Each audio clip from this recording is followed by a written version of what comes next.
Marinara. It's one of the most simple and, if we're being real, one of the most boring sauces out there, but it doesn't have to be.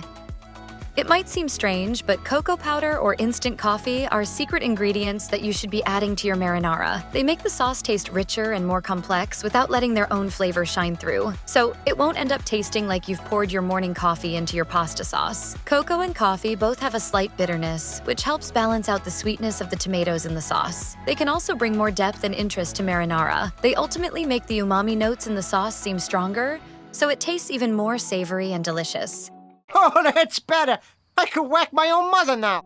It might be counterintuitive, but you really can add instant coffee to your pasta sauce. Not much though, just a teaspoon per pound of tomatoes. The same goes for cocoa powder. You just need a little to add that richness without making it taste like hot chocolate. You can also add dark chocolate to marinara if you prefer. It's fine if the chocolate is semi-sweet, but avoid any that contains vanilla essence or other flavorings that might affect the finished dish. It's pretty common advice, but using fresh ingredients really does take any marinara sauce to the next level. Using fresh tomatoes over canned is one simple way to give a tired old marinara recipe a new lease of life. This is a particularly great idea when tomatoes are in season and at their most delicious. The flavor difference is clear. Fresh tomato-based sauces are lighter and brighter than those made with canned varieties. Another swap you should consider? Using fresh herbs. Marinara usually contains dried herbs, predominantly oregano, but the difference between fresh and dried herbs can be significant.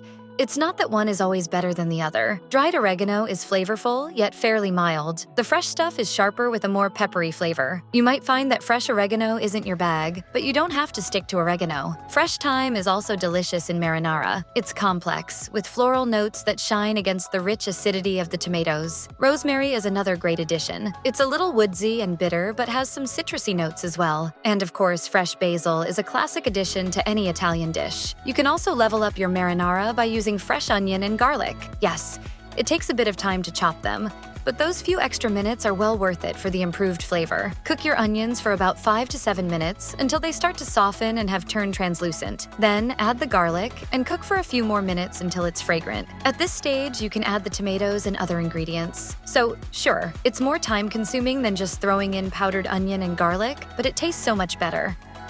What if you don't have access to great fresh tomatoes? Enter fire-roasted tomatoes. They're still canned, but as the name suggests, fire-roasted tomatoes are roasted over an open flame before canning. This gives them a rich, deep, smoky flavor. If you like smoky flavors in your food, using fire-roasted tomatoes in a marinara sauce is a no-brainer.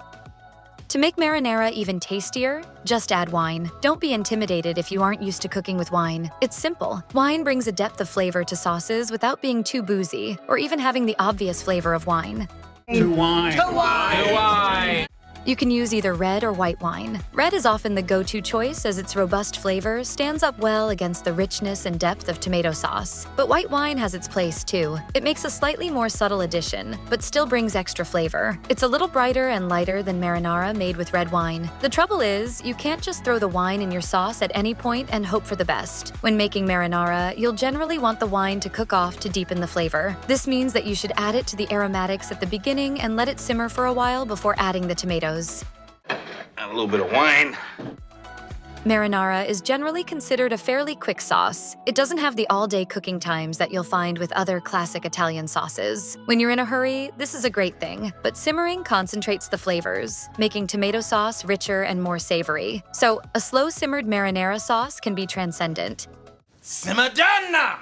If you want to give this a whirl, start off as you usually would with marinara. Once you've gotten to the point where all the ingredients have been added and the sauce has started to simmer, turn your stove down as low as it will go and let it hang out there for a while. How long should you simmer homemade tomato sauce? Most marinara sauces call for around a 30-minute simmering time, but that's the bare minimum for developing a decent amount of flavor. If you want a deep, flavorful sauce, simmer it for at least 3 hours. It might sound like a lot of work, but once it gets going, you only need to stir it occasionally. Fancy something a bit creamier than your average marinara? You can easily transform it into a rose sauce by adding heavy cream. Sure, it's no longer a classic marinara, but for some, this is a total upgrade. All you need to do is make your marinara as usual. When it's finished cooking, add about a half a cup of heavy cream for every 28-ounce can of tomatoes you used in your sauce. Stir it in and keep the sauce over a low heat for a few minutes, just so that it's warmed through. Just don't let the sauce boil at this stage, or it could split. Umami brings depth to dishes and makes them more flavorful, so adding umami ingredients to homemade marinara sauce is a surefire way to upgrade it. I love the umami flavor. One way to add an umami boost to marinara is with fish sauce. It might sound a little odd, but you don't add enough to make it taste fishy, just enough to bolster those savory notes in the sauce. Other ingredients that can bring a hit of umami to marinara include anchovies, sun-dried tomatoes, and Worcestershire sauce. Add them at the same time as the tomatoes and let them simmer with the other ingredients to infuse the sauce with that delicious savory flavor. If you want to take your homemade marinara to the next level, you shouldn't be stingy with the olive oil. Although some recipes use minimal oil, others call for up to 1/4 of a cup for an average pot of sauce made with 28 ounces of tomatoes. And the difference in flavor is obvious when you try it. Some people will tell you not to cook with extra virgin olive oil because of its lower smoke point, but the temperature doesn't get high enough when making a dish like this for that to be relevant. So absolutely reach for extra virgin olive oil and its rich, peppery flavors. Don't use the highest quality stuff. That should be reserved for drizzling, but an average extra virgin olive oil is great to cook with. Oh, that's the flavor. Don't want to use oil? Try butter instead. It's not that butter is better than olive oil, but it brings a different flavor profile. So if you're in a marinara rut and trying to change things up, this might be the ticket. Where extra virgin olive oil brings a peppery bite, butter brings a mellow richness that many people love. And before anyone says this is an affront to Italian food, butter is actually a more common ingredient in Italian cooking than you might realize, especially in the northern part of the country. Iconic Italian cook Marcella Hazan has a famous tomato sauce recipe that uses nothing but butter, onions, tomatoes, and salt. You can also simply incorporate butter into your current favorite marinara recipe. Instead of sautéing onions and garlic in olive oil, use a few tablespoons of butter.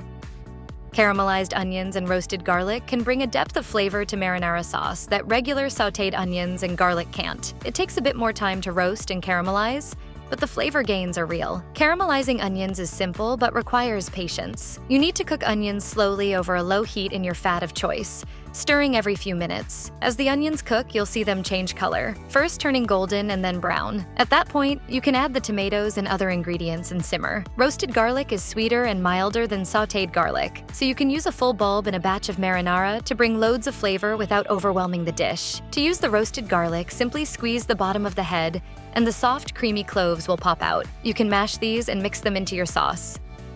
Parmesan is a great addition to marinara because of its rich umami notes and delicious aged flavor. Just stir half a cup into a pot of sauce once it's finished cooking. But while it's still hot, this will let the cheese melt into the sauce without overcooking it or losing any flavor. Just be careful not to oversalt your marinara.